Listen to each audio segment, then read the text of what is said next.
Cheryl, tuloy-tuloy nga yung pagdating ng mga nagbabalik Metro Manila na mga kapatid natin na nag-Semana Santa sa kanilang mga probinsya. Actually, ito nga Gate 3 sa likuran ko. Pakita natin yung current situation dito, no?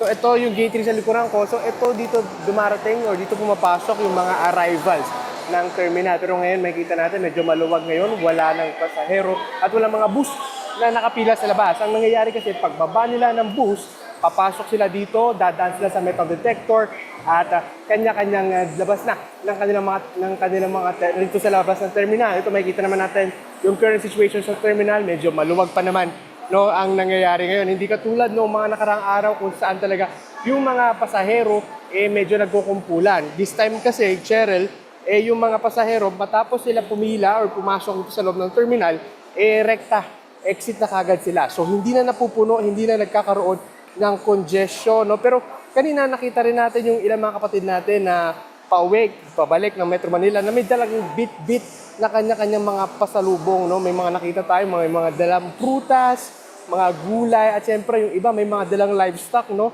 Isa nga yung mga talagang madalas natin makita dito, yung mga manok, no? So marami tayong nakita mga nagdala ng manok pauwi ng kanilang galing at papunta sa kanilang mga probinsya, no? Pero sa kabila ng Cheryl, no, paalala pa rin dun sa ating mga kapatid na papasok at pupunta dito sa loob ng terminal, bawal na bawal pa rin yung pagdadala ng mga flammable materials, matutulis na bagay at siyempre yung mga barel, no, dahil entrance pa lang kukontiskahin na yan dahil nung itong pinakahuli na datos nga umabot na sa 600 yung mga na-confiscate na iyan. Pero Cheryl, since Monday ngayon at huling araw or karamihan ng mga pasahero pabalik ng Metro Manila, naasahan na ngayong araw magpipik yung dami ng mga pasahero dito na baka umabot ng nasa 190,000 yung pasahero. Cheryl.